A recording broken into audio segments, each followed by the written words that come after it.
ظهر الفساد في البر والبحر بما كسبت أيدي الناس ليذيقهم بعض الذي عملوا لعلهم يرجعون. صدق الله العظيم. وقال النبي صلى الله عليه وسلم: يا أيها الناس أفلا يرون إلى الليل والنهار يبليان كل جديد ويقربان كل بعيد ويأتيان بكل موعود، او كما قال علیہ الصلوۃ والسلام.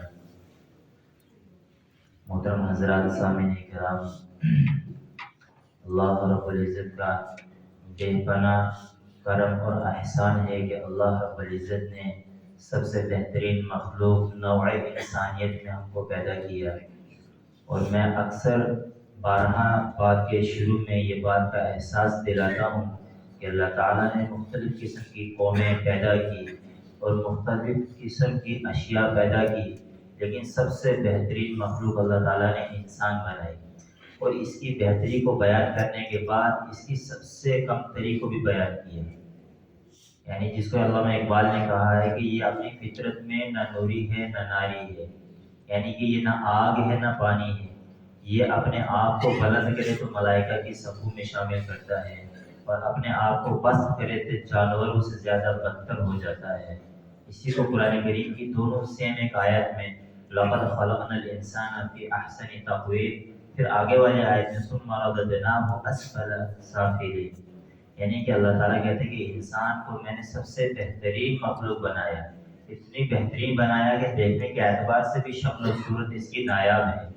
اس کی شکل و صورت، اس کی ذہانت، اس کے کام، اس کے حال، اس کی ہر چیز کو میں نے مختلف خوبصورتی کے ساتھ دیا، لیکن اس کی بدتری کو اس کے باطن کے ساتھ جوڑ دیا کہ جو یہ سوچتا ہے، جو یہ کرتا ہے، اس کے ذریعے سے یہ پروان چڑھتا ہے، اس کے ذریعے سے یہ پست ہوتا ہے.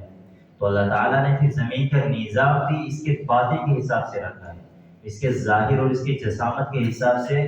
نظام دنیا اور نظام آسمان کو اللہ تعالیٰ نے نہیں قائم کیا، بلکہ اس کی قیام کا سلسلہ اور اس کی مناسبت جو ہے وہ انسان کے باطن سے رکھی ہے، جس کی تصدیق ایک دوسری آیت سے ہوتی ہے: ظہر الفساد فی البر والبحر بما کسبت ایدی الناس لیذیقہم بعض الذی عملوا لعلہم یرجعون.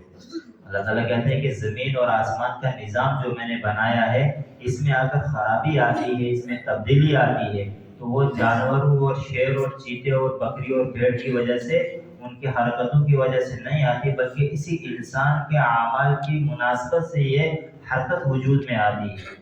اگر زمین میں فساد ہوتا ہے، زمین میں مصیبت آتی ہے، آسمان سے بلا نازل ہوتی ہے، زمین زلزلے کی شکل اختیار کرتی ہے، یقین مانو بِأَيْدِيكُمْ عَمَلُوا بِأَيْدِيكُمْ بِمَا كَسَبَتْ أَيْدِي النَّاسِ، وہ لوگوں کے ہاتھوں کے کیے ہوئے اعمال ہوتے ہیں. یہ الگ موضوع ہے کہ انسان کس دوسری ناحیے سے دیکھتا ہے. اللہ تعالیٰ نے ہزاروں کروڑوں قسم کی ذہانت والے لوگ پیدا کیے، ہر ایک اپنا تجزیہ، ہر ایک اپنا تجربہ بیان کرتا ہے کہ زمین میں اگر زلزلہ آیا ہے تو وہ کہتے ہیں کہ زمین کے لاوا کی تپش کی وجہ سے آیا. بعض یہ کہتے ہیں کہ پانی کی طغیانی نے زمین کے اندر میں جوش پکڑا ہے، اس کی وجہ سے آیا ہے. لیکن اللہ تعالیٰ نے بہت ساری باتوں کو بیان کرتے ہوئے کہا کہ یہ جو عذاب ہے، یہ جو زلزلہ ہے، یہ ہماری نشانیوں میں سے ایک نشانی ہے. اور یہ انسان کے اعمال کے بابت بھی ہوتا ہے، اس کے علاوہ بھی ہوتا ہے، کیونکہ تاریخ بہت ساری مواقع پہ اس بات کی گواہ ہے کہ ضروری نہیں کہ گناہوں کی وجہ سے زلزلہ ہے، اور ضروری نہیں کہ گناہ ہوئے پھر زلزلہ نہیں آ رہا ہے، یا گناہوں کی وجہ سے بہت سارے نیک لوگوں پہ بھی عذاب آیا، بستیاں کی بستیاں اجڑ گئی. اب مثال کے طور پہ یہی دیکھ لیتے ہیں کہ اگر کہیں زلزلہ آتا، 2007 میں ایک مرتبہ زلزلہ آیا، تقریباً جتنا بھی ایشیا ممالک تھے اس کی زد میں آئے، تو کتنے معصوم بچے اس میں شہید ہو گئے. ابھی جو پرسوں کا زلزلہ آیا اس میں دیکھیے کتنے معصوموں کی جانیں گی. تو اگر گناہوں کا سلسلہ آتا یا گناہ گاروں پہ ہی عذاب آتا تو نیک لوگوں کو اس سے الگ کر دیا جاتا. لیکن یہ اللہ کی نشانیوں میں سے ہے کہ اللہ تعالیٰ حکمت کے اعتبار سے زلزلے کو لاتا ہے. لیکن اکثر قرآن کریم میں بارہا کہا گیا ہے کہ اگر ایسا ہوتا ہے تو اللہ تعالیٰ کا عذاب ہوتا ہے لوگوں کے اعمال کی مناسبت سے. لیکن ہمیں یہ کہنا ہے کہ فلاں لوگوں کے عذاب آیا ہے، یہ ہمارے لیے مناسب نہیں ہے. یہ اللہ کی نشانیوں میں سے کہنا چاہیے، اور جو لوگ اس کی زد میں آئے یقین ماننا چاہیے اگر ایمان ان کے سینوں میں داخل تھا وہ شہیدوں کی لسٹ میں شامل ہوئے ہیں، اور جو غیر ایمان والے اس کی زد میں آئے تو ان کے لیے برابر ہے، ان کے لیے سواء علیہم، چاہے وہ کامیابی ہے ناکامی ہے ان کے لیے برابر تھا، زندہ رہنا اور مر جانا ان کے لیے برابر تھا۔ لیکن اللہ تعالیٰ کہتے ہیں کہ اس کے ذریعے سے تم لوگ سبق سیکھو۔ یا ایھا الناس اتقوا ربکم، اے لوگوں اپنے رب سے ڈرو، اس بات سے ان زلزلۃ الساعۃ شیء عظیم، کہ زلزلہ جو ہے وہ ایک بہت بڑی آفت ہے، آپ کے رب کی طرف سے آتی ہے اور لوگوں کو جو ہے متوجہ کرنے کے لیے آتی ہے۔ جیسے پہلے آیت میں نے پڑھی ہے کہ اللہ تعالیٰ جو ہے زمین اور آسمان میں جو بھی بربریت لاتا ہے وہ اس لیے لاتا ہے کہ لوگوں کے اعمال ہیں، اور اس کی وجہ سے پوری انسانیت کو اللہ تباہ نہیں کرتا۔ آگے والی آیت میں اللہ تعالیٰ متوجہ کرتے ہیں، ظہر الفساد فی البر والبحر بما کسبت ایدی الناس لیذیقہم بعض الذی عملوا، کہ ہم لوگوں کو ان کے بعض اعمال کا چھوٹا سا حصہ چکھاتے ہیں، یعنی کہ پورا عذاب نہیں دیتے، وہ تو آخرت رکھی ہے عذاب کے لیے، یہ کیوں دیتے ہیں؟ بعض الذی عملوا لعلہم یرجعون، شاید کہ تم سدھر جاؤ، شاید کہ تم واپس لوٹ آؤ۔ اگر تم آگے بڑھ گئے ہو، خدا کو بھول گئے ہو اور دنیا میں یہ سمجھ لیا کہ زندگی ہے اور موت نہیں ہے، تو یہ سمجھ لو کہ اللہ تعالیٰ سیکنڈوں میں موت طاری کر سکتا ہے۔ اللہ تعالیٰ زمین بوس آسمان کو سیکنڈوں میں کر سکتا ہے، اس بات کو تم سمجھو تاکہ اس کے بارے میں تم سوچ سکو۔ اور اس کے بعد کیا ہو؟ لعلہم یرجعون، شاید کہ تم اس بارے میں سوچو کہ یہ زندگی دائمی نہیں ہے، یہ دنیا کی جو ہم نے دولت قائم کر رکھی ہے دائمی نہیں ہے، اگر ہم نے بلڈنگ کو آسمان بنا رکھا ہے تو یہ ہمیشہ رہنے والی نہیں ہے۔ اللہ کی ذات وہ ہے کہ پھر اس کو سنبھلنے کا تو دور، انسان کی خود کی ذات کی حفاظت کا موقع نہیں ملتا ہے، پھر چلے آپ اپنی دولت کو کیسے بچانے کا موقع ملو گے؟ وہی آسمانی اور زمینی بلائیں جو ہے انسان کو زیادہ تر اللہ تعالیٰ متوجہ کرنے کے لیے دیتا ہے، نہ کہ انتقام لینے کے لیے اور عذاب دینے کے لیے۔ اس کے لیے اللہ تعالیٰ نے ایک ہی چیز بنائی ہے، وہ آخرت ہے، کیونکہ دنیا میں انتقام لیا ہی نہیں جا سکتا، اور اللہ تعالیٰ کا یہ خیال بھی نہیں کہ دنیا میں انسانوں کے عمل کے بدلے میں ان کو سزا دے دوں۔ اگر کوئی عذاب آتا ہے وہ وقتی عذاب ہوتا ہے، اگر کوئی بلا آتی ہے وہ وقتی بلا آتی ہے، اور یہ ضروری نہیں کہ گناہ گاروں پہ آتی ہے۔ حضرت عمر رضی اللہ تعالیٰ عنہ کے دور سب سے بہترین خلافت کا دور رہا ہے اللہ کے نبی صلی اللہ علیہ وسلم کے بعد۔ اس دور میں قحط سالی انتہا کی ہوگی، لوگ بھوک کی وجہ سے مرنے لگے، کھانے کو نہیں ملا، چلتے چلتے نڈھال ہو کے گرنے اور مرنے لگی، بہت ساری موتیں اس طریقے سے وارد ہو گئی۔ پھر ایک مصیبت نہیں، اس کے بعد دوسری مصیبت یہ آ گئی کہ قحط سالی کے بعد جو ہے وبا پھیل گئی، جس طریقے سے ہم نے دیکھا کووڈ کا وقت آیا، کس طریقے سے وبا پھیلی، علاج بھی سمجھ میں نہیں آتا ہے، انسان اس کے زد میں آتے آتے موتیں ہونے لگی۔ اس طریقے سے پہلے عذابات ایسے ہی آیا کرتے تھے، بلکہ ہر دور میں آیا۔ تجزیہ نگاروں نے کہا کہ ہر صدی کے بعد ایک بار ایسا ہوتا ہے کہ ایک وبا آتی ہے، تو عربی میں اس وبا کو طاعون کہتے تھے۔ جیسے ہم نے یہاں آج کل تو سائنسدان نام دیتے ہیں، کووڈ کہا یا دوسری کہا یا دوسرا جو بھی نام دیا، اس دور میں ایک ہی وبا تھی، اگر وبا کی وجہ سے جانور یا انسانوں کی موتیں ہوتی تھی اس بیماری کو طاعون کہتے تھے۔ ہوا کے ذریعے سے، پانی کے ذریعے سے یا ماحول کے ذریعے سے وہ جو ہے انسانوں کے اندر جو ہے داخل ہوتی تھی اور انسانوں کا انتقال ہوتا تھا۔ تو حضرت عمر رضی اللہ تعالیٰ عنہ کے دور میں بھی یہ قحط کا دور آیا، یہ وبا کا دور آیا، اور بہت سارے نیک بہترین، میں نے کہا خلافت کا بہترین دور تھا۔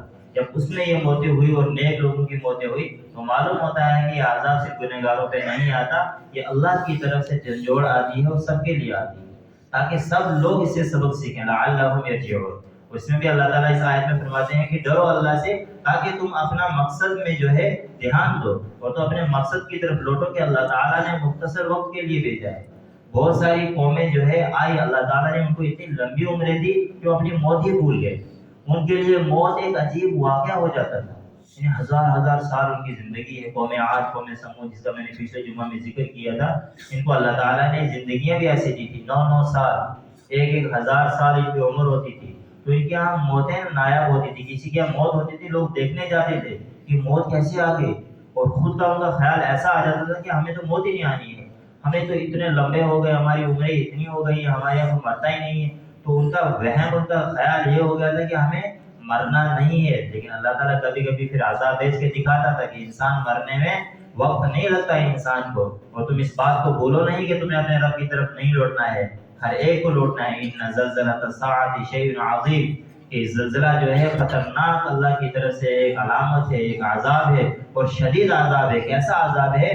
یوم ترونها تذهل كل مرضعة عما ارضعت وتضع كل ذات حمل حملها وترى الناس سكارى وما هم بسكارى ولكن عذاب الله شدید، کہ وہ عذاب ایسا ہوگا۔ اس میں مفسرین کی اختلافات ہیں۔ بعض مفسرین کہتے ہیں کہ یہ جو زلزلہ آئے گا جس کو کہا کہ قیامت کی نشانی ہے، ان زلزلۃ الساعۃ شیء عظیم، یہ قیامت کی نشانیوں میں سے زبردست خطرناک نشانی ہے۔ مفسرین کہتے ہیں کہ دوسری آیت میں قرآن کریم میں اذا زلزلت الارض زلزالها، اس میں جو کہا گیا ہے، تو اختلافات کی وجہ یہ ہے کہ بعض مفسرین کہتے ہیں کہ یہ عذاب جو ہے کیا لوگوں کے مرنے کے بعد آئے گا، یا یہ زلزلہ انسانوں کے قیام کی صورت میں آئے گا، یعنی کہ انسان قبروں میں ہے اس کے بعد آئے گا، یا انسان ابھی چل پھر رہے ہیں اس وقت آئے گا۔ تو بعض مفسرین کہتے ہیں کہ اذا زلزلت الارض زلزالها واخرجت الارض اثقالها، کہ زمین کے اندر جو مردے ہوں گے، زمین کے اندر جو خزانے ہوں گے وہ باہر نکال پھینکے گی۔ اس سے معلوم ہوتا ہے کہ جب لوگ مر جائیں گے اس کے بعد عذاب آئے گا۔ لیکن بعض مفسرین کہتے ہیں کہ عذاب پہلے آئے گا، جو زمین میں فساد مچا ہوا ہے، جو لوگوں کے دھوکے ہیں، جو لوگوں کی غلط فہمیاں ہیں، اس سب کو ملیا میٹ کر زمین بوس کر دے گا۔ اور بعض مفسرین کہتے ہیں کہ دونوں صورتیں ہو سکتی ہیں۔ پہلے اللہ تعالیٰ ایک عذاب، ایک زلزلہ لائیں گے جس کے ذریعے سے لوگوں کی سارے خیالات خواب ہو جائیں گے، سارے آسمان زمین ہو جائیں گے۔ اس کے بعد دوسرا زلزلہ آئے گا جب زمین کے اندر سے سارے خزانے نکال کے باہر پھینک دیے جائیں گے، اور مردے اپنے سروں سے جو ہے مٹی جھاڑتے ہوئے اپنے رب کی طرف دوڑتے ہوئے جائیں گے۔ یوم ترونها تذهل كل مرضعة، اور اس آیت سے معلوم ہوتا ہے کہ ابھی لوگ چل پھر رہے ہوں گے۔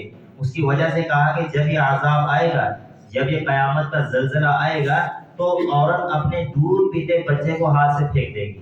اس کی خوفناکیت اتنی زیادہ ہوگی، اس کا روب ایسا ہوگا، اس زلزلے کی آواز ایسے ہوگی کہ دودھ پلانے والی ماں اپنے بچے کو کسی بھی حالت میں نہیں چھوڑتی ہے، لیکن اس وقت وہ اپنے ہاتھ سے پھینک دے گی بچے کو دودھ۔ اتنا خوفناک منظر ہوگا۔ اتنا ہی نہیں، وَتَضَعُ كُلُّ ذَاتِ حَمْلٍ حَمْلَهَا، اور جس کے پیٹ میں بچہ ہوگا اس کا حمل گر جائے گا اس خوف کی وجہ سے۔ اللہ اکبر۔ وَتَضَعُ ذَاتُ حَمْلٍ حَمْلَهَا وَتَرَى النَّاسَ سُكَارَى وَمَا هُمْ بِسُكَارَى، لوگوں کو تم دیکھو گے کہ وہ نشے کی حالت میں ادھر ادھر بھاگ رہے ہوں گے، وہ نشہ نہیں ہوگا، وہ اللہ رب العزت کا عذاب ہوگا۔ وَتَرَى النَّاسَ سُكَارَى وَمَا هُمْ بِسُكَارَى وَلَكِنَّ عَذَابَ اللَّهِ شَدِيدٌ، یقین مانو نہ نشہ ہوگا نہ دماغ خراب ہوا ہوگا، بلکہ وہ اللہ کا خطرناک عذاب ہوگا کہ کسی کو بھی سمجھ میں نہیں آئے گا کہ اب میں کیا کروں۔ یقینی بات ہے کہ وہ آخرت کا سب سے بڑا زلزلہ ہوگا۔ وَمِنَ النَّاسِ مَن يُجَادِلُ فِي اللَّهِ بِغَيْرِ عِلْمٍ وَيَتَّبِعُ كُلَّ شَيْطَانٍ مَرِيدٍ، اور لوگوں میں سے کچھ ایسے ہیں کہ وہ اس بات میں جھگڑتے ہیں کہ اللہ تعالیٰ نے ایسا کچھ نہیں کرنا ہے، اللہ کے پاس ایسی کوئی طاقت نہیں ہے، اللہ کا کوئی وجود نہیں ہے۔ اس طریقے کی وہ شیطان کی پیروی کر کے اللہ کا انکار کرتے ہیں، اور اللہ کے بارے میں جب کوئی انسان سمجھاتا ہے تو وہ آگے سے جھگڑتے ہیں، اور وہ کہتے ہیں کہ اگر ایسا ہے تو اللہ کو بولو میرے سامنے آئے تب میں مانوں گا۔ تو اللہ تعالیٰ کہتے ہیں کہ یہ مہلت ہے، صرف اور صرف مہلت ہے، سراسر مہلت ہے ان کے لیے۔ اگر اللہ چاہے تو ان کی زبانوں کو اسی وقت تالا لگا سکتا ہے، لگام لگا سکتا ہے، لیکن اللہ کی طرف سے ڈیل ہے، اس لیے کہ وہ شیطان کی پیروی کریں گے، اور اس کے بعد جو ہے وہ شیطان سب کو لے کے دھکیلے گا کہاں؟ جہنم میں۔ کتب علیہ انہ من تولاہ فانہ یضلہ ویہدیہ الی عذاب السعیر، اور یقین مانو کہ ان کے پاس کوئی ایسی کتاب نہیں ہے جس میں سے وہ دلیلیں نکال کے دے رہے ہیں۔ یقیناً وہ ایسے لوگ ہیں کہ وہ لوگوں کو بھی سیدھی راہ سے بھٹکانا چاہتے ہیں۔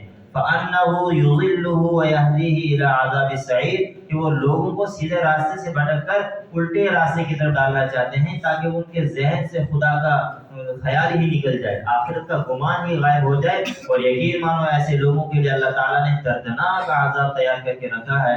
پھر آگے اللہ تعالیٰ انسان کو متوجہ کرتے ہیں کہ زندگی ہمیشہ نہیں ہے، اس کے بارے میں سوچو کہ تم تھے کیا؟ کچھ بھی نہیں تھے۔ یا ایھا الناس ان کنتم فی ریب من البعث فانا خلقناکم من تراب، کہ اے لوگو تم کچھ بھی نہیں تھے، تم مٹی تھے، اللہ تعالیٰ نے تم کو وجود میں لایا۔ من البعث فانا خلقناکم من تراب، اللہ تعالیٰ نے مٹی سے بنایا، اور مٹی سے کیسے؟ پوری مٹی سے نہیں بنایا، مٹی کے ٹکڑوں سے بنایا، ٹکڑوں سے بھی نہیں بنایا، اس کا بھی سسٹم رکھا کہ انسان نے غذا کھائی۔ پھر اس کے بعد ثم من نطفۃ، اللہ تعالیٰ نے اس کے اندر طاقت کا ایک پانی کا قطرہ پیدا کیا۔ ثم من علقۃ، اس کے بعد ایک لوتھڑا بنا دیا، گوشت کا ٹکڑا بنا دیا۔ ایک لوتھڑا بنایا جو خون بھی نہیں تھا اور گوشت بھی نہیں تھا، اس کے درمیان کا ایک لیکوڈ تھا۔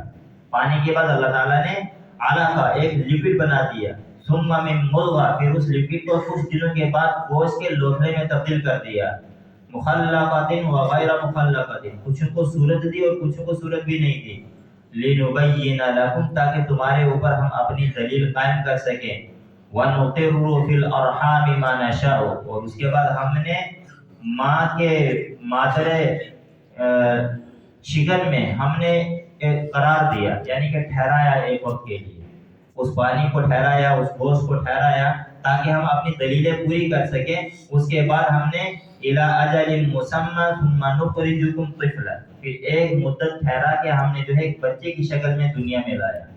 یہ انسان کو اللہ تعالیٰ پوری ترتیب سمجھا رہے ہیں کہ اگر انسان کا خیال بھی نہ آئے تو یہ سوچ لے کہ انسانوں نے کتنی ایجادات پیدا کی، کتنے سسٹم بنائے، یا تو سالوں لگ جاتے ہیں یا منٹوں بھی نہیں لگتے، لیکن اللہ تعالیٰ نے ایک متعین درمیانی مقدار بنائی ہے کہ جب سے انسانیت بنی ہے کسی ماں نے بھی 4 مہینے میں بچہ نہیں پیدا کیا، کسی نے 1.5 سال میں بھی نہیں۔ اللہ نے ایک متعین درمیانی مقدار بنائی ہے، الی اجل مسمى، ہم نے وہ وقت متعین کر دیا ہے۔ اب کوئی سائنس کی وجہ سے اس وقت کو آگے پیچھے نہیں کر سکتا ہے۔ کوئی انسان کوئی مشین بناتا ہے، کوئی ٹیکنالوجی بناتا ہے، اگر اس میں کچھ چینجنگ کرنی ہے تو کچھ ٹائم چاہیے، کچھ ایگریمنٹ کے لیے جو ہے انکریز کرنا پڑے گا ٹائم، کہ ہم کو 1 سال مانگا تھا، ہم کو 1.5 سال چاہیے، اس لیے کہ کچھ نئی چیزیں اس میں ایڈ کرنی ہے۔ لیکن اللہ تعالیٰ کہتے ہیں ہم نے ایک متعین مقدار بنائی ہے، اس کے اندر ہی یہ سب ہو جاتا ہے۔ اس کے بعد ہم نے جو ہے ایک بچے کی شکل میں ثم نخرجکم طفلا ثم لتبلغوا اشدکم، ہم نے اس کے بعد جو ہے ایک بچے کی شکل میں زمین پہ لایا، دنیا میں لایا، اس کے بعد ہم نے ایک وقت دیا جس میں تم جوانی کو پہنچ گئے، اور پھر اس جوانی کے بعد انسان یہ سوچے کہ پورا وقت جو اللہ نے بتایا ہے، پہلے لوتھڑا تھا، خون کا قطرہ تھا، پانی کا قطرہ تھا، پھر بچہ بنا، پھر جوان بنا، پھر بوڑھا، نہیں، یہاں پہ اللہ تعالیٰ بدل رہے ہیں بات کو کہ سمجھو اللہ کی منشا کو، اللہ کی حکمت کو سمجھو، اللہ کے نظام کو سمجھو، اس میں کسی کی مداخلت نہیں ہو سکتی۔ کوئی انسان بولے کہ بڑے باپ کا بیٹا ہے تو اس کے لیے پورا سسٹم ہونا چاہیے، پوری زندگی ہونی چاہیے۔ اللہ جب چاہتا ہے، جس سے چاہتا ہے زندگی چھین لیتا ہے، وہ جس کو چاہتا ہے چھینی ہوئی زندگی سے بچا لیتا ہے۔ بعض لوگ کہتے ہیں کہ ایسا حادثہ دیکھا کہ موت کے منہ سے بچ گئے، موت نے تو منہ ہی نہیں کھولا تھا، اللہ نے بچا لیے۔ تو بعض لوگ جو ہے بچے ہوئے تھے، پتہ نہیں کیسے موت آ گئی، سمجھ بھی نہیں آتا۔ تو یہ اللہ کی حکمتیں ہیں۔ اللہ تعالیٰ کہتے ہیں کہ پھر تم کو ہم نے کہاں پہنچایا؟ ہم نے تم کو جوانی کو پہنچایا، ثم لتبلغوا اشدکم، پھر تم اپنے جوش و جنون اور جوانی کو پہنچ گئے۔ وَمِنْكُمْ مَنْ يُتَوَفَّى وَمِنْكُمْ مَنْ يُرَدُّ إِلَىٰ أَرْذَلِ الْعُمْرِ لِكَيْ لَا يَعْلَمَ مِنْ بَعْدِ عِلْمٍ شَيْئًا، اور اس کے بعد جو ہے بعض کو ہم نے جوانی میں پہنچا کے ان سے زندگی چھین لی، ان کو ہم نے موت دے دی۔ مِنْكُمْ مَنْ يُرَدُّ، اور بعض وَمِنْكُمْ مَنْ يُتَوَفَّى، اور بعض میں سے جوان ہو گئے، یتوفا مر گئے، ہم نے ان کی زندگی کو چھین لیا۔ وَمِنْكُمْ مَنْ يُرَدُّ إِلَىٰ أَرْذَلِ الْعُمْرِ لِكَيْ لَا يَعْلَمَ مِنْ بَعْدِ عِلْمٍ شَيْئًا، اس کے بعد بعض کو ہم نے جو ہے بڑھاپے کی بدترین عمر تک پہنچا دیا کہ وہ کسی کام کے نہیں رہ گئے، ان کو یاد کیا وہ سب بھول گئے۔ انسان اگر یہ سوچے کہ میں نے بہت ساری چیزیں یاد کی اور یہ ہمیشہ یاد رہیں گی، قرآن کہتا ہے نہیں، اس کے بعد ہم نے تم کو ایسی حالت میں پہنچا دیا کہ تم کسی قابل نظر نہیں آ رہے تھے۔ کتنے قابل تھے، لِكَيْ لَا يَعْلَمَ مِنْ بَعْدِ عِلْمٍ شَيْئًا، بہت ساری چیزیں تم کو یاد تھی، اس کے بعد ہم نے وہ بلا دی تم کو کہ تم یاد کرنا چاہتے تم کو یاد نہیں آتا، خود اپنے بیٹے کا نام یاد نہیں آتا باپ کو، ایسی عمر کو ہم پہنچا دیتے ہیں۔ بعض مطلب دن میں کئی بار نام پوچھتا ہے، تمہارا نام کیا ہے، کون ہو تم؟ یہ اللہ تعالیٰ بتاتا ہے کہ ہم نے بہت ساری چیزیں تم کو دے کے اس کے بعد ہم نے یادداشت چھین لی۔ یہ سب اس لیے کیا، وَتَرَى الْأَرْضَ هَامِدًا فَإِذَا أَنزَلْنَا عَلَيْهَا الْمَاءَ اهْتَزَّتْ وَرَبَتْ وَأَنبَتَتْ مِنْ كُلِّ زَوْجٍ بَهِيجٍ، کہ تم اس بات کو اس سے سمجھو کہ ہم نے ایک زمین کو بنجر بنایا، اس میں پتھر ہی پتھر تھے، سوکھی مٹی تھی، رمل ہی رمل تھا، اس کے بعد ہم نے ایک مقدار میں عَلَيْهَا الْمَاءَ اهْتَزَّتْ وَرَبَتْ، کہ ہم نے پانی برسایا تو ہری بھری ہو گئی، وہ سوکھی تھی، اس میں کچھ بھی نہیں ہوتا تھا، پانی برسا تو وہ ہری بھری ہو گئی، اس کے بعد اس میں کھیتی ہوئی، اس میں ہریالی آ گئی، اور یہ پھر جو اس کے بعد تم نے بہت سارے نباتات اس میں جو ہے نکالے۔ تو اس بات کو سمجھو کہ اللہ اس بات پر قادر ہے کہ وہ ایک موت دے کے اس کی زندگی کو خشک کر دیتا ہے، اور ایک خشک انسان کو زندگی دے کے اس کو ہرا بھرا کر دیتا ہے. یہ کوئی چیز معنی نہیں رکھتی ہے. اصل معنی کیا رکھتا ہے کہ جو لوگ اللہ سے ڈرتے ہیں، شروع میں کہتے ہیں یا ایھا الناس اتقوا ربکم، جو لوگ اللہ سے ڈرتے ہیں ان کی ویلیو ہے. اور وہ اس کھاتے میں آتے ہیں کہ لقد خلقنا الانسان فی احسن تقویم، کہ اللہ تعالیٰ نے انسان کو بہترین بنایا تھا، اس نے اس کا حق ادا کیا.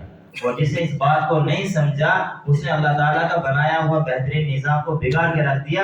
ثم رددناہ اسفل سافلین، اور بدترین میں سے بدترین خلائق میں چلا گیا، یعنی کہ نیچے کے نیچے والے طبقے میں چلا گیا. اسفل سافلین یہ مبالغہ کا صیغہ ہے. نحو سر جو پڑھتے ہیں یہ اس میں تفضیل کے معنی آتے ہیں کہ ایک چیز کو بہت زیادتی سے بتاتا ہے. تو اللہ تعالیٰ کہتے ہیں کہ احسن بھی انسان کے لیے کہا کہ سب سے زیادہ خوبصورت بنایا، اور اسفل سافلین کا سب سے بدترین مخلوق میں سے ہو گیا. اور اکثر میں یہ بات کہا کرتا ہوں کہ جب انسان تفسیر کے بارے میں غور کرتا ہے تو یہ چیزوں کو سوچتا تو معلوم ہوتا ہے کہ اتنا بدترین کیسے ہو سکتا ہے.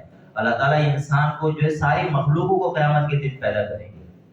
جو زلزلہ آئے گا اس کے بعد جب زمین کو اللہ کا حکم ہوگا اور وہ خود لوگ کہیں گے اس کو کیا ہو گیا زمین کو، اذا زلزلت الارض زلزالها واخرجت الارض اثقالها، کہ جب زلزلہ آئے گا تو زمین اپنے خزانے، انسانوں کے سمیت جتنے بھی خزانے ہیں، سونا ہو، چاندی ہو، لوگوں کے چھپائے ہوئے راز ہو، کتنے مرڈر کر کے کسی نے کہیں ڈالے تھے کسی کو پتہ نہیں ہے، زمین اس دن سارے نکال کے باہر پھینکے گی. اور اس کے بعد کیا بات کرے گی زمین، اذا زلزلت الارض زلزالها واخرجت الارض اثقالها وقال الانسان ما لها يومئذ تحدث اخبارها، کہ لوگ بولیں گے اس کو کیا ہو گیا، یومئذ تحدث اخبارها، زمین اپنی خبریں بیان کرے گی کہ فلانی بستی کے لوگوں نے فلانی بستی کو مرڈر کیا، اس طریقے سے زمین میں یہ راز چھپائے، یہ اس آدمی نے یہاں پہ یہ کیا، اس آدمی نے وہاں پہ ایسا کیا.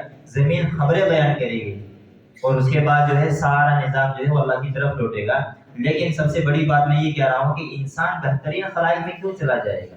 اس لیے چلا جائے گا کہ جب قیامت کے دن ساری مخلوقات کو پیدا کرے گا اللہ رب العزت، ایک انسان اور جنات کے علاوہ کسی سے حساب نہیں ہوگا. اور حساب کی ناکامی اور وہ سب سے بڑا امتحان اور سب سے آخری امتحان اور انسان کی پوری زندگی کا نظام اور اللہ تعالیٰ کا پوری دنیا اور آسمان اور زمین اور سورج کو ایک مقدار میں بنانا اور اتنے لمبے تک زمین کو چلانا کہ جب سے دنیا بنی ہے اور قیامت تک اس کا ایک ہی مقصد ہے کہ انسان کا امتحان قیامت کے دن ہونے والا ہے. اتنا بڑا امتحان ہے تو اس میں جو انسان کامیاب ہوگا اس کی کامیابی سب سے بڑی کامیابی. قرآن نے عجیب عجیب موقعوں پہ اس کو بیان کیا کہ اس کا حال کیا ہوگا. انسان اس دن اچھلے گا کودے گا جس کو کامیابی کا پروانہ ملے گا، اور جو ناکام ہو جائے گا قرآن کہتا ہے کہ وہ اپنے ہاتھ کو چبائے گا، وہ چباتے چباتے پورے ہاتھ کو چبا دے گا، اس کو خبر نہیں ہوگی. وہ افسوس کے مارے اتنا ناکامی کا صدمہ ہوگا اس کے اوپر. تو اس لیے کہتے ہیں کہ وہ سب سے زیادہ ناکام انسان ہوگا کہ اس کا حساب جب اس کو ناکام کرے گا تو اس کے لیے اس سے بڑی ناکامی نہ ہوگی تو نہ آئے گی. اللہ تعالیٰ نے یہ مختصر زندگی دی ہے، اگر اس میں ہول چول ہوتا ہے، اس میں رد و بدل ہوتا ہے، یہ صرف اور صرف انسان کو سمجھانے کے لیے، انسان کو متوجہ کرنے کے لیے، بیدار کرنے کے لیے کہ آپ فلانی بستی کو ہم نے جھنجھوڑا ہے، باقی پوری انسانیت کے لوگ اس سے سبق حاصل کرو، اس کے ذریعے سے اپنے رب کو پہچانو، اپنی بگاڑی ہوئی زندگی کو سنوارو. جو زندگی اللہ نے جس کو دی ہے اس کے ذریعے سے واپس آ جاؤ، اپنے رب کی طرف لوٹو، اپنے مقصد کی طرف لوٹو. اور یہ زندگی ہمیشہ نہیں رہے گی. یہ سب سے بڑا دھوکہ ہے انسان کا کہ آج کل انسان کتنا بھی بیمار ہوتا ہے آخری لمحے تک اس کو ایسا لگتا ہے کہ ابھی میں ٹھیک ہو جاؤں گا اور جیوں گا، اور کسی کی بھی موت اس کو یہ بتا کے نہیں آتی کہ کل تیری موت آنے والی ہے. اس لیے اللہ تعالیٰ نے انسان کو بارہا اس چیز کے بارے میں سمجھایا، مثالیں دی، انسان کے پیدا ہونے سے مرنے تک کی مثال دی. اللہ کیوں دے رہے ہیں مثال؟ کہ اللہ تعالیٰ کو ضرورت ہے کہ ہم سمجھیں؟ نہیں، اللہ چاہتا ہے کہ میرا بندہ کامیاب ہو جائے، کیونکہ شیطان کو لگا رکھا ہے کہ ہم دنیا کو اس کے نزدیک اتنی زینت بخش دیں گے کہ انسان آخرت کو بھول جائے گا. ہم اس کے سامنے دنیا کا نظام ایسا بنا دیں گے وہ اپنی موت کو بھول جائے گا. اور موت اتنی ڈراؤنی چیز تھی کہ اگر انسان کے ذہن میں یہ داخل ہو جائے انسان ہر خوشی کو بھول جائے. لیکن شیطان نے اتنا مزین کیا اور موت کو اتنا دور کر دیا کہ انسان مقصد کو بھول گیا. اللہ کے نبی صلی اللہ علیہ وسلم نے اسی بارے میں انسان کو متوجہ کیا. افلا يرون الى الليل والنهار يبليان كل جديد، کیا تم دیکھتے نہیں دن رات کی گردش کو؟ يبليان كل جديد، ہر نئی چیز تمہاری نظروں کے سامنے پرانی ہو رہی ہے. ويأتيان بكل موعود، اور ہر دوری قریب آ رہی ہے. کہ 2023-24 کتنا دور تھا جب ہم 1987 میں 1990 میں سوچتے تھے، آج دیکھو کتنا قریب آ گیا ہے. وَيَأْتِيَانِ بِكُلِّ مَوْعُودٍ, اور ہر دوری قریب آ رہی ہے, ہر نئی چیز بنائی ہوئی. مکان بنایا تھا کچھ سالوں کے بعد دیکھتے دیکھتے نئی ڈالیں پرانی ہو گئی.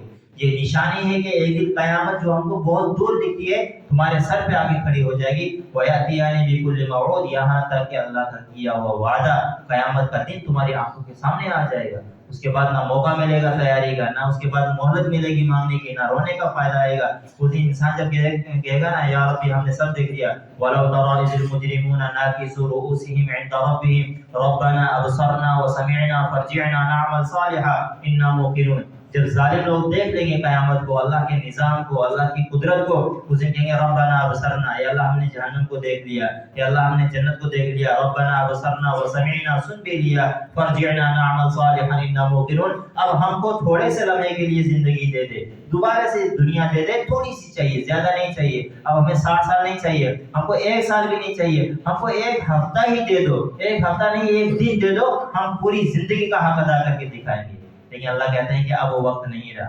فرجعنا نعمل صالحا انا موقنون ولو شئنا لآتينا كل نفس هداها ولكن حق القول مني لأملأن جهنم من الجنة والناس أجمعين فذوقوا بما نسيتم لقاء يومكم هذا إنا نسيناكم وذوقوا عذاب الخلد بما كنتم تعملون. اللہ تعالیٰ کہتے ہیں کہ اب میں نے وعدہ کر رکھا تھا, وَلَوْ شِئْنَا لَآتَيْنَا كُلَّ نَفْسٍ هُدَاهَا وَلَكِنْ حَقَّ الْقَوْلُ مِنِّي لَأَمْلَأَنَّ جَهَنَّمَ مِنَ الْجِنَّةِ وَالنَّاسِ أَجْمَعِينَ, کہ میرا وعدہ پورا ہو چکا ہے. میں نے وعدہ کیا تھا کہ میں جہنم کو نافرمانوں سے بھروں گا اور جنت کو فرمانبرداروں سے بھروں گا. آج میں اس کے خلاف کرنے والا نہیں. کیوں؟ اگر میں آج اس کے خلاف کروں گا, جہنمیوں کو اٹھا کے جنت میں ڈال دوں گا اور جنتیوں کو اٹھا کے جہنم میں ڈال دوں گا, تو مجھ سے بڑا ظالم کوئی نہیں ہوگا. اور اللہ تعالیٰ کہتے ہیں کہ اللہ تعالیٰ ان اللہ لا یظلم الناس شیئا, اللہ تعالیٰ کسی بھی انسان پہ ذرا برابر ظلم کرنے والا نہیں ہے. تو آج قیامت کے دن میں تم کو کیسے مہلت دے دوں؟ اگر مہلت دوں گا تو کیا نیک لوگوں پہ ظلم نہیں ہوگا کہ انہوں نے ساری خوشیاں چھوڑ کے, ساری قربانیاں دے کے مسجد میں آئے, اور کتنے نافرمان لوگ ساری قربانیاں چھوڑ کے عیش و عشرت کی زندگی گزارتے رہے. تو اگر اللہ تعالیٰ آج جو ہے مہلت دے دے گا تو انصاف کہاں سے ہوا؟ اس لیے جو ہے اللہ تعالیٰ نے جن کو موقع دیا ہے, جو سمجھتے ہیں وہ اللہ سے توبہ کرے. جو نمازیں چھوڑتے ہیں توبہ و استغفار کر کے اپنی نمازوں کو پورا کرے. جو روزے چھوڑتے ہیں, میرا تو اکثر دوستانہ رہتا ہے, لوگوں سے حالات سناتے ہیں, اتنا افسوس ہوتا ہے. اچھے اچھے سنجیدہ لوگ, اچھی اچھی پوسٹوں پہ بیٹھنے والے لوگ مجھے کہا امام صاحب فلانا میرا دوست روزے چھوڑتا ہے. اللہ اکبر, اللہ نے جوانی دی, اللہ نے صحت دی, دیکھنے میں اتنا طاقتور لگتا ہے کہ 24 گھنٹے نہیں 48 گھنٹے کا روزہ رکھ سکتا ہے, لیکن وہ 10 منٹ کا روزہ نہیں رکھتا. میرے بھائیو, یہ زندگی, یہ خوشی ہمیشہ نہیں رہے گی. یقین مانو جو فرائض میں کوتاہی کرتا ہے, اللہ رب العزت کسی بھی حال میں اس کو معاف نہیں کرے گا. انسان کمزور ہے, کبھی بیمار ہوا روزہ ٹوٹ سکتا ہے, کبھی غفلت میں گہری نیند ہو گیا نماز چھوٹ سکتی ہے. اللہ رب العزت اس کے لیے موقع دیتے ہیں. لیکن جو جان بوجھ کے اس فرائض میں کوتاہی کرتا ہے, اس سے بڑا ظالم دنیا میں کوئی نہیں. وہ اللہ پہ ظلم نہیں کرتا, وہ فرشتوں پہ ظلم نہیں کرتا, وہ اللہ کے آسمان اور زمین پہ ظلم نہیں کرتا, وہ اپنی ذات پہ ظلم کرتا ہے. اس دن جس دن اس کو کوئی نہیں بچائے گا روزے کے سوا, اس دن جس دن کوئی نہیں بچائے گا نماز کے سوا, اس دن جس دن کوئی نہیں بچائے گا اتنے بڑے اژدہے شام کو روزے اور زکوٰۃ کے سوا. نہ زکوٰۃ دیتے ہیں, نہ روزے دیتے ہیں, نہ عبادت کرتے ہیں, زندگی کو جانوروں کی طرح جیتے ہیں. ایمان والے کی یہ شان نہیں ہے. یہ اللہ تعالیٰ زندگی میں جو عذاب دیتا ہے, یہ نہ سوچو کہ ہو گیا عذاب اب نہیں آئے گا. اللہ کہتے ہیں یہ تو عذاب نہیں ہے, یہ تمہیں متوجہ کرنے کے لیے ایک الارم ہے.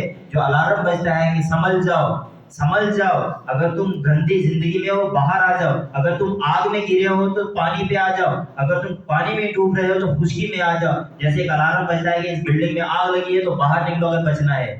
اسی طریقے سے اللہ تعالیٰ کا زلزلے کا جھنجھوڑتے ہیں, اس دوسری انسانیت کو سبق دیتے ہیں کہ باہر آ جاؤ گناہوں کی زندگی سے اگر تم نے خطرناک عذاب سے بچنا ہے, جو اصلی عذاب ہے. تو اللہ تعالیٰ نے مہلتیں دیتا ہے, اس کا فائدہ اٹھائیے, اور اللہ تعالیٰ نے جو زندگی دی ہے اس کو غنیمت سمجھیے, اور جو کوتاہیاں کی ہوئی ہیں اللہ تعالیٰ ہر وقت معاف کرنے والا ہے. جس نے آج تک روزے چھوڑے ہیں, نمازیں چھوڑی ہیں, وہ آج بھی توبہ کریں گے, اللہ رب العزت پچھلے سارے گناہ معاف کر دے گا. ان روزوں کی قضا کرے اور آگے والی زندگی کو سنوارے. اللہ تعالیٰ مجھے بھی آپ کو بھی آنے والی زندگی کو بہتر کرنے کی توفیق دے, اور دنیا اور آخرت کی کامیابی نصیب فرمائے.